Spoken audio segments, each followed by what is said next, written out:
Hi అండి. అందరూ బాగున్నారా? నేను చాలా బాగున్నానండి. చూడండి ఈరోజైతే గుత్తి వంకాయ గ్రేవీ కర్రీ చేశానండి.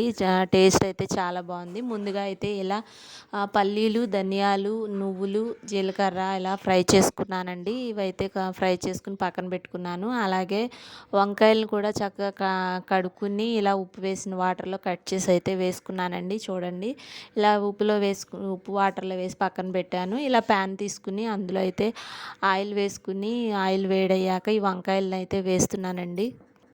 ఈ వంకాయల్ని సిమ్లో పెట్టి మగ్గించుకోవాలి. ఇంకా మనం ఫ్రై చేసుకున్నవి అయితే చల్లారిపోయినాయండి. ఇవి మిక్సీ పడుతున్నాను. ఇందులోనే ఒక ఆనియన్, కారం, ఉప్పు కూడా యాడ్ చేస్తున్నానండి. యాడ్ చేసి అయితే కొంచెం వాటర్ వేసి అయితే చింతపండు కూడా వేసానండి. వేసి కొంచెం వాటర్ యాడ్ చేసి అయితే పేస్ట్ లాగా అయితే రెడీ చేసి పక్కన పెట్టుకున్నాను. చూడండి వంకాయలు కూడా మగ్గిపోయినాయండి. వంకాయలు అయితే పక్కకు తీసేసుకున్నాను. పక్కకు తీసుకుని అదే ప్యాన్లో కొంచెం ఆయిల్ అయితే యాడ్ చేసి మనం పేస్ట్ చేసుకున్నది కూడా దానిలో యాడ్ చేసుకుని మగ్గించుకోవాలండి. ఇలా కాసేపు మగ్గించుకున్న తర్వాత వంకాయలు కూడా యాడ్ చేశాను. ఇలా వంకాయ కూడా యాడ్ చేసుకుని కాసేపు మగ్గించుకోవాలి.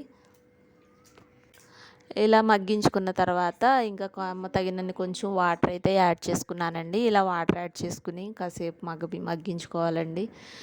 మూత పెట్టి సిమ్లో ఉంచితే చాలండి. కర్రీ అయితే రెడీ అయిపోతుంది. టేస్ట్ అయితే చాలా బాగుంటుందండి. నచ్చితే కూడా మీరు కూడా ట్రై చేయండి.